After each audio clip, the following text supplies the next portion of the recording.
El título de mi plática se basa en un libro por el físico Richard Feynman que se llama El placer de descubrir. Y me gusta mucho este título porque creo que la ciencia debe de ser vista como un juego. Nunca se debe perder el placer de descubrir las leyes de la naturaleza que están detrás de todos los fenómenos con los que nos encontramos día tras día.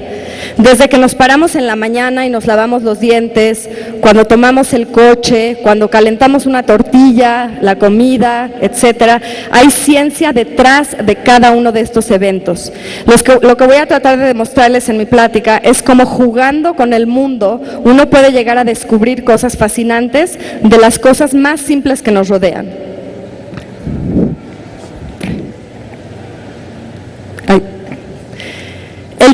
El subtítulo de la plática es Ondas, cristales fotónicos y comunicación.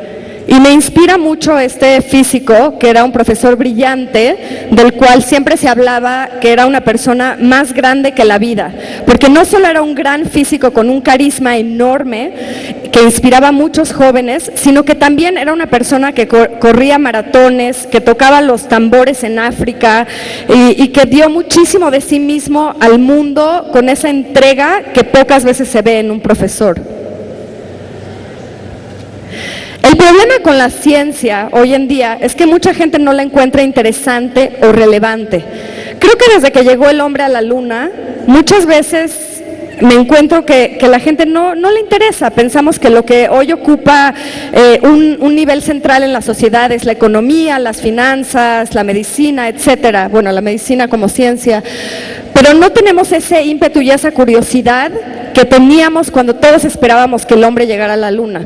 El mismo Feynman dijo, me parece extraño que cuando me presentan como un músico que toca los bongos, raramente encuentran necesario añadir que también soy un físico teórico, como que valoramos mucho más el arte que la ciencia.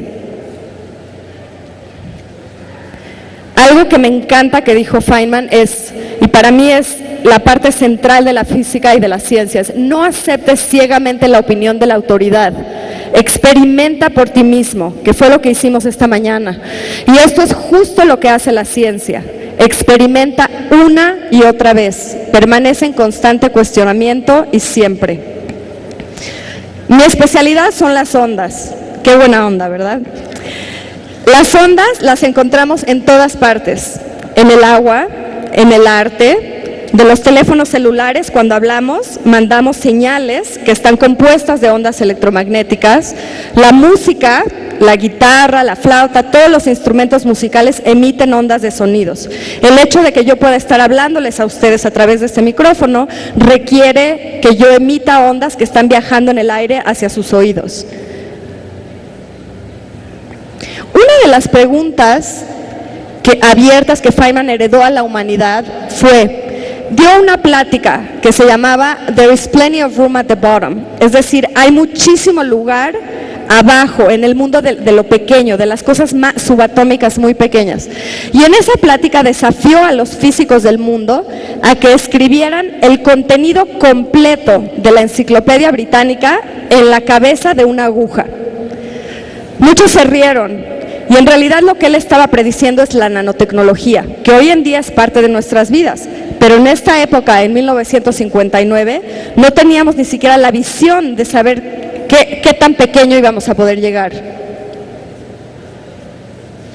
Pero de hecho lo logramos.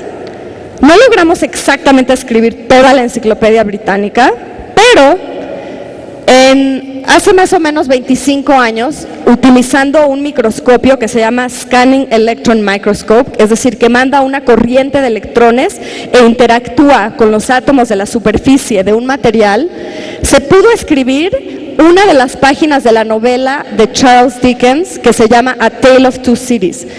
Esta página, si se ve, la foto no es excelente, pero se puede ver, son 25,000 veces más pequeñas estas letras que las letras normales que vemos en los libros.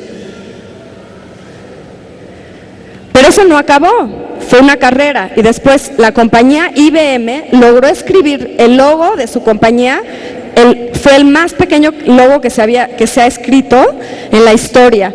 y mide 5 nanómetros. Ahora, un nanómetro, imagínense, es 10 a la menos 9 metros.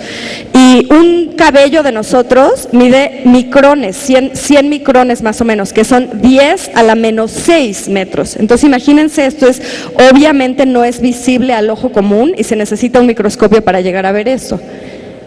Pero lo increíble es que la historia no terminó ahí. Y hace apenas unos meses en la Universidad de Stanford pudieron no escribir dentro del material, sino con un microscopio otra vez de fuerza atómica, lograron manipular ondas, ahora sí que las mismas ondas electromagnéticas que estaba mandando este microscopio crean patrones de interferencia. ¿Qué quiere decir eso? Que a veces, como por ejemplo en un microondas, cuando calentamos algo, se calienta mucho en una parte y en otra parte queda frío.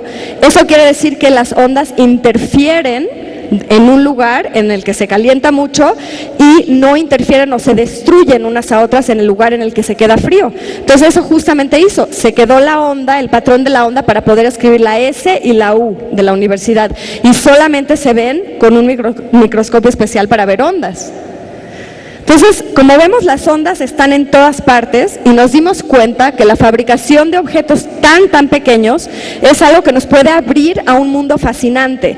Las aplicaciones hoy en día de la nanotecnología son para medicina, por ejemplo, podernos tragar alguna medicina que a un nivel pequeño penetre la célula y pueda, por ejemplo, desarrollar un medicamento que solamente se dé dentro del mecanismo intracelular y que además interactúe con la genética de cada persona.